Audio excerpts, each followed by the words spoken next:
ମହାଜନ ମାନେ କହନ୍ତି ସେ ନଦିଆ ନବଦ୍ୱୀପରେ ଥିଲେ, ପିଲାଦିନରୁ ବନ୍ଧୁ ହେଇଛନ୍ତି। କ୍ରମେ ବଡ଼ ହେଇଗଲେ ଜଣେ କୃଷ୍ଣ ଭକ୍ତ ହେଲା,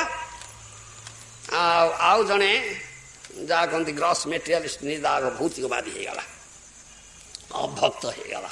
ଏ ପିଲାଦିନରୁ ବନ୍ଧୁ ଅଛନ୍ତି।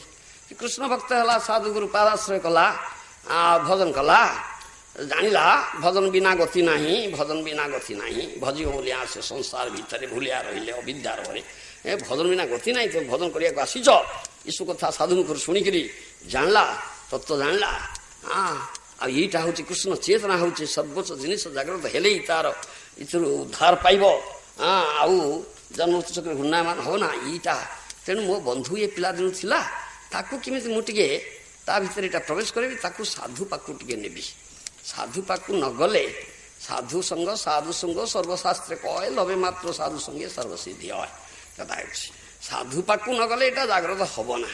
ତେଣୁ ସାଧୁ ଅଛନ୍ତି ଗଙ୍ଗା ନଈୟାର ପଟରେ, ବୈଷ୍ଣବ ମହାରାଜ ମାନେ ଅଛନ୍ତି, ସାଧନ ଭଜନ କୀର୍ତ୍ତନ ହେଉଛି। ତା ଦିନେ କହିଲା, ହେ ଭାଇ ଚାଲ ଆସ ମୋ ସାଙ୍ଗରେ ଥରେ ଆର ପଟକୁ ଯିବା, ସାଧୁ ବୈଷ୍ଣବ ମହାରାଜ ସାଧୁଙ୍କର ସଙ୍ଗ କରିବା, ଆଉ ଭଜନ କୀର୍ତ୍ତନ କରିବା, ତାଙ୍କ ମେଳରେ ଆଉ ଶ୍ରବଣ କରିବା। ଏଇଟା ଜୀବନର ଏକାନ୍ତ ଆବଶ୍ୟକ ଜିନିଷ, ନହେଲେ ଉଦ୍ଧାର କେମିତି ପାଇବା ଆମେ। ଏ କହିଲା, ସେ କହିଲା, ହଁ ଭାଇ ଭଲ କଥା କହୁଛ, ଭଲ କଥା, ହଁ ହଁ ଯିବା ଯିବା। ମୋର ସମୟ ନାହିଁ, ମୁଁ ବଡ଼ ବିଜି ଲୋକ, ମୋର ସମୟ ନାହିଁ। ସମୟ ଯେତେବେଳେ ଟିକେ ହେବ ମୁଁ କହିବି ତୁମକୁ, ଆଉ ତୁମେ ଆମେ ସାଙ୍ଗ ହେଇକି ଯିବା। କିରେ କ'ଣ କରୁଛ, ସମୟ ନାହିଁ ତୁମର? ସେ ଦେଖିବ ରାତି ରାତି ବସିକିରି ଟିଭି ଖୋଲିକିରି ଦେଖିବ, ଟିଭି ଦେଖିବ ରାତି ରାତି। କେଉଁଠି ଅପେରା ପାର୍ଟି ନାଟ କରୁଛନ୍ତି, ରାତି ପାଇଯିବ ଦେଖିବ, ବସିକିରି ରାତି ପାଇଲାଣି ନାଟ ଦେଖୁଛି ବସିକିରି। ଏଥିରେ ମୋର ସମୟ ନାହିଁ ସାଧୁ ପାଖକୁ ଯିବା ପାଇଁ। ଏଇ କାମ କରେ ସେ। ବହୁ କଳ କୌଶଳ କଲା, କିନ୍ତୁ ସେ କହିଲା ନାଇଁ ମୋର ସମୟ ନାହିଁ, ଆଉ ସମୟ ହଉ ହଉ। ଆଉ ସେଇଠୁ କହିଲା, କ'ଣ କରିବି, ଏ ତ ବଡ଼ ଅସୁବିଧାରେ ପକେଇଲାଣି ମୋର ଜଣେ ବନ୍ଧୁ। ପ୍ରକୃତ ୟାକୁ ଯଦି ସାଧୁ ପାଖକୁ ନେବି, ୟାର କୃଷ୍ଣ ଚେତନା ଟିକେ ଜାଗ୍ରତ ହେବ, ତାହେଲେ ଉଦ୍ଧାର ପାଇଯିବ। ତାହେଲେ ମୁଁ ବନ୍ଧୁର କାମ କଲି ଠିକ୍, ନହେଲେ କି ବନ୍ଧୁ ଆମେ।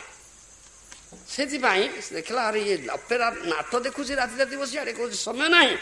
ସବୁଠୁ କୌଶଳ ଗଲା, ଆଚ୍ଛା କହିଲା, ଭାଇ ଆର ପାର୍ଟିକୁ ଭଲ ଯାହା କହନ୍ତି ଭାରତ ବିଖ୍ୟାତ ଅପେରା ପାର୍ଟି ଆଇଛି, ଭାରତ ବିଖ୍ୟାତ ଅପେରା ପାର୍ଟି ଆଇଛି, ଭାରି ଭଲ ନାଟ ହେଉଛି, ଯିବା ନା? ହଁ ନିଶ୍ଚୟ ଯିବା। ଆଉ ସେତକୁ ବାହାରିଲା କରିକିରି, ନିଶ୍ଚୟ ଯିବା। ଆଉ ସେଠୁ ଦୁଇ ବନ୍ଧୁ ଆସିଲେ ଗଙ୍ଗା କୂଳକୁ, ଡଙ୍ଗାରେ ବସିଲେ, ଗଙ୍ଗା ପାରି ହେବେ, ଯାଇକି ଆର ପଟକୁ ଯିବେ ମାୟାପୁର।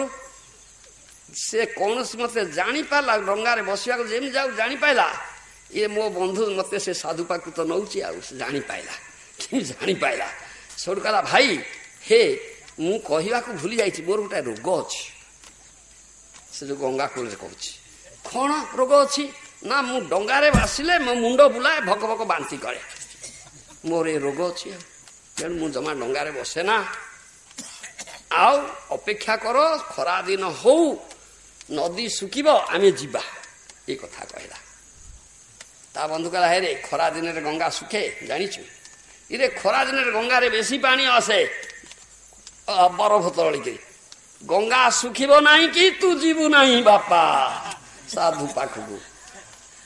ମୁଁ ବହୁ କୌଶଳ କଲି, କିନ୍ତୁ ତୋର ଏତେ କାପଟ୍ୟ ଅଛି, ମୁଁ ଫେଲ ମାରିଲି। ଆଉ ଯାହାର କାପଟ୍ୟ ଅଛି ତାକୁ କୌଣସି ମତେ ତୁମେ ଭଜନ ପଦକୁ ଆଣିପାରିବ ନା। ସେଇଥିପାଇଁ କପଟତା ହଇଲେ ଦୂର ଉପୁଜେ ପ୍ରେମେର ପୁର, ଷୋଳତା ହିଁ ବୈଷ୍ଣବତା। ଏଥିପାଇଁ ମହାଜନମାନେ କଥା କହିଛନ୍ତି। ସେ ହେଉଛି କାରଣ। ଶାଶୁ ଶୁଣିଲା, ବୋହୂ ଶୁଣିଲା, ବୋହୂ ସାଙ୍ଗେ ସାଙ୍ଗେ ହରି ହରି କହିଲା, ଶାଶୁ କାହିଁ କଲା ନାହିଁ ନା, ବୋହୂର ଷୋଳତା ଅଛି, ଶାଶୁର କାପଟ୍ୟ ଅଛି, ଷୋଳତା ନାହିଁ। ସେଇଥିପାଇଁ କଲା। ଷୋଳତା ହେଉଛି